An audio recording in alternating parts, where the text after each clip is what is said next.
I think for me, it's just, it was different, but very familiar. SGC here, and we're back. This time, Captain America.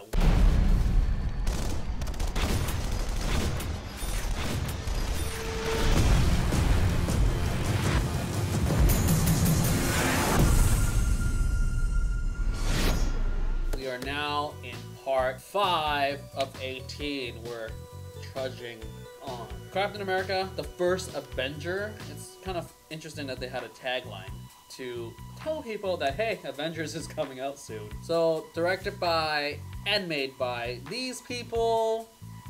So this is pretty crazy. Christopher Markus and Stephen McFeely wrote the screenplay for the first Captain America. Yep.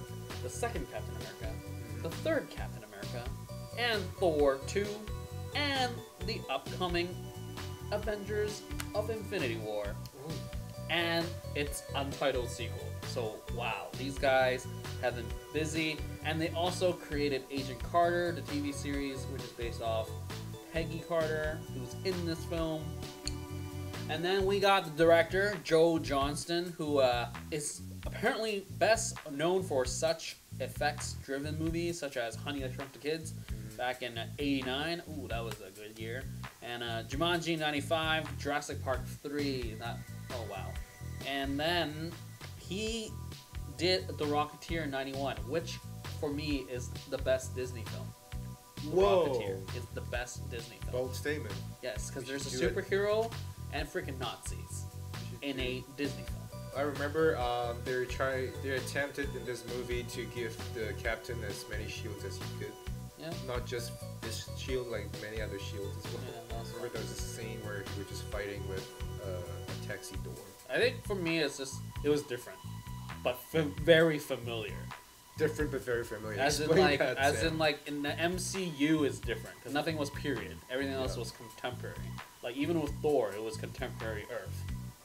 But then here it's like finally this war genre that's been like done to death in Hollywood because we have so many war films.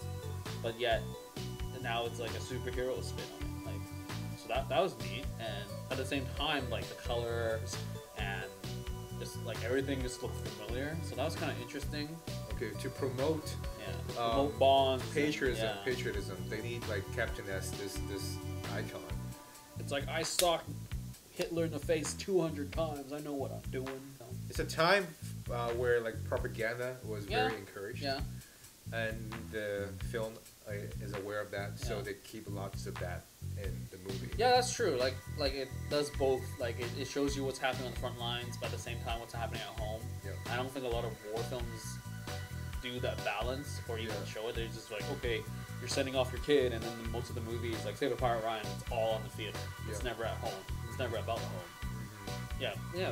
When you think about it, like, most war films is just front lines, action.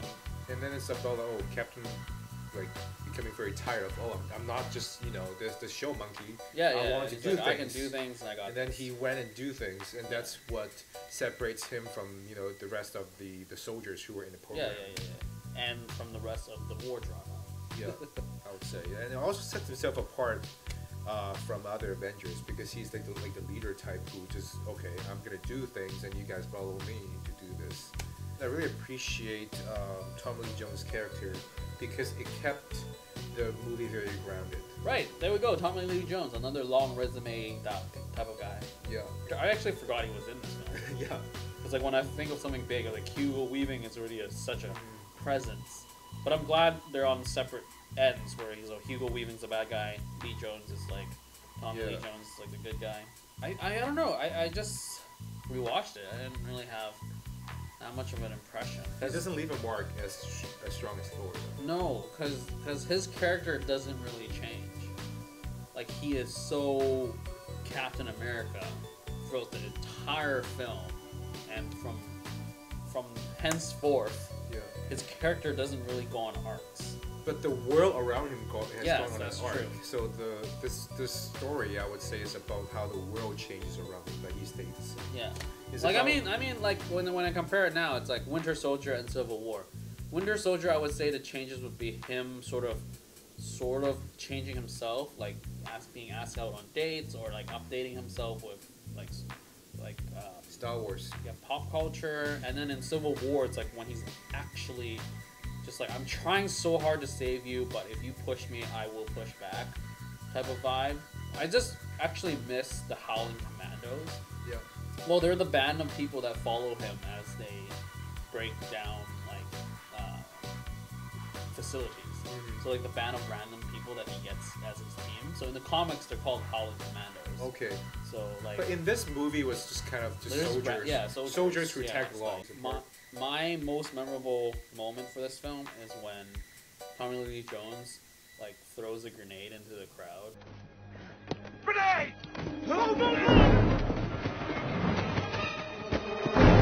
Get away! Get back! His focus was on the other guy who's big, generically big, you know, but who is also a bully. But he believes in bullying in a way. Yeah. He condoned bullying, and then he threw a grenade in there, and expecting the big guy would grab the grenade. Yeah. Everyone just kind of ran away. Yeah. It's like, oh my gosh! Yeah. And then you got Steve, who goes on the opposite end of crazy, where he's just like, okay, I'm gonna die now, guys. Get back. Let me sacrifice myself. Mm-hmm. And the other scene was when.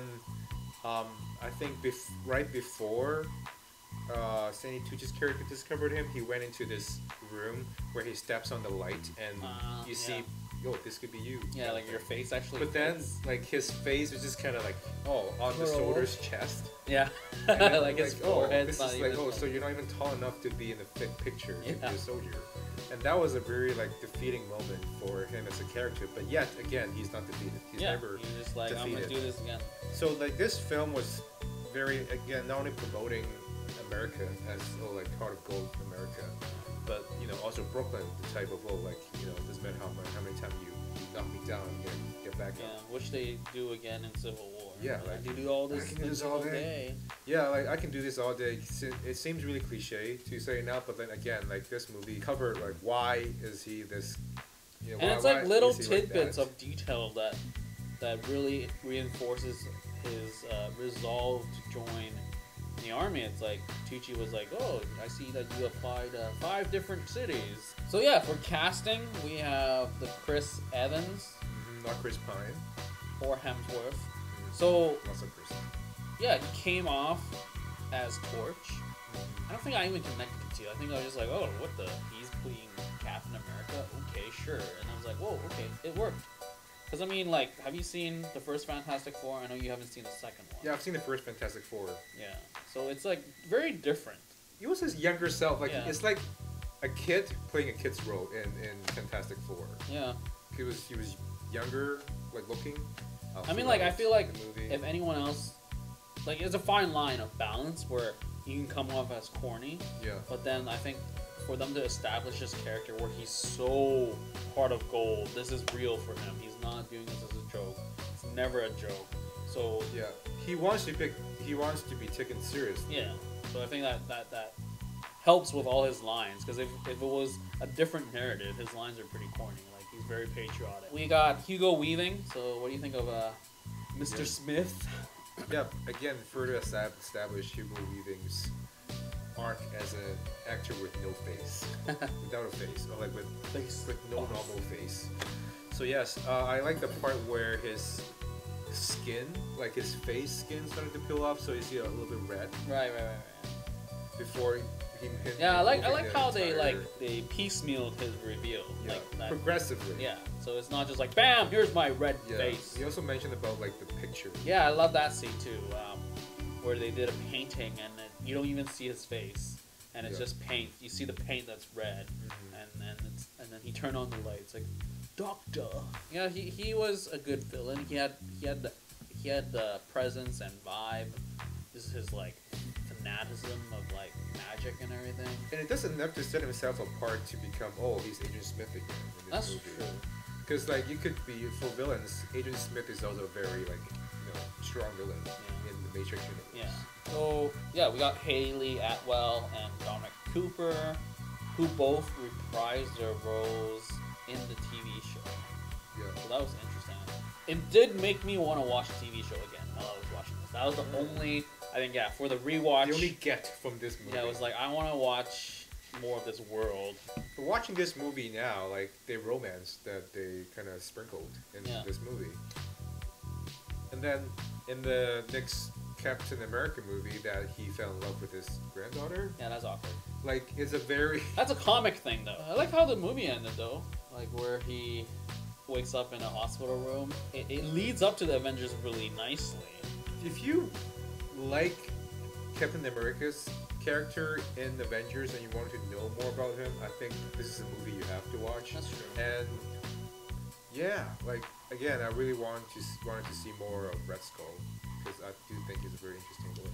And like, you know how they have both like serums in them. Like, Red Skull has like the failed one, and then Cap has the perfected one. Yeah. I liked how they didn't have a Hulk and Abomination fight where it's just like, let me throw this at you. Or like, let's throw each other. Or, yeah, you or know? like punch, and it's like no effect because they're both juiced up. Yeah, so it's like, I'm glad they sort of didn't do that. Mm-hmm. I mean, they could have. They did a little bit, but it's not that. So, I like, the fight is not about like, oh, like, we're a strong character. yeah, because it goes back to the Tesseract, as in like this power. It's like power. That's what Red Skull was all about. So when he touched like the Tesseract, he just like disappeared. Yep. And granted, it could be just a cop-out ending, but I actually enjoy the fact that they did that because it just proves how messed up this thing is, which leads into Avengers, because this Tesseract is like the thing of Avengers. So I like that, and yeah, just like rewatching it. Like I said before, you watch all three Cap back to back. You see his character grow as he's sort of like adjusting to the world. Yeah. So I really did enjoy that. Just see how pure he is in the first one. And well, since you brought that up, I also enjoy his costume in this movie more than Avengers. Oh, Because the one in Avengers, it felt like is really rubbery. yeah. And this one is feel like, oh, like it's a hybrid. This one. It's this one. This one.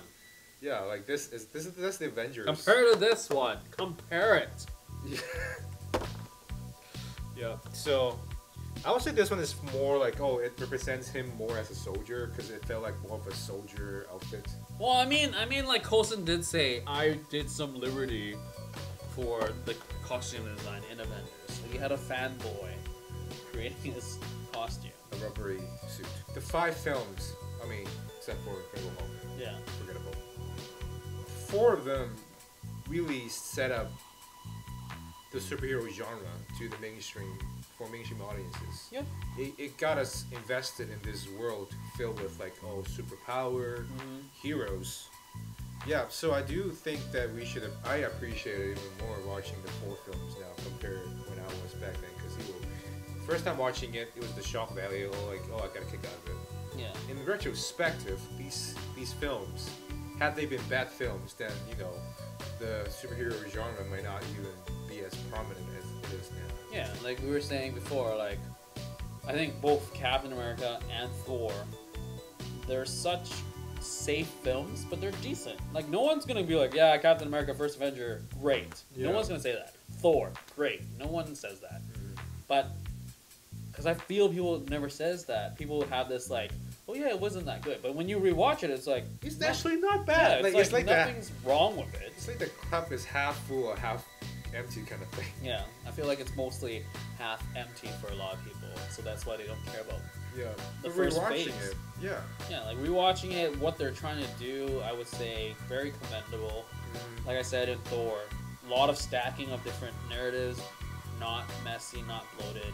Captain America is great in terms of like, you know, Heart of Gold. We're just spoiled as audience because we have so many films to watch, so we can be like, oh, seen this story, can guess what it ends, how's the ending. But like when you just like boil it down to the basic, this is a good underdog story, and it's very patriotic, and it's Heart of Gold, and it's like fighting the Nazis, and Yeah, you can't go wrong fighting Nazis. yeah, really. I mean, like, and then it sets up the Avengers. So I think good job, team. I appreciate it a lot. Yeah. So and that's it for part 5 of 18. We had the first Avenger done. Next time we will be dealing with Avengers. yes. Yeah. Anyways, that is it for Cap 1. Later.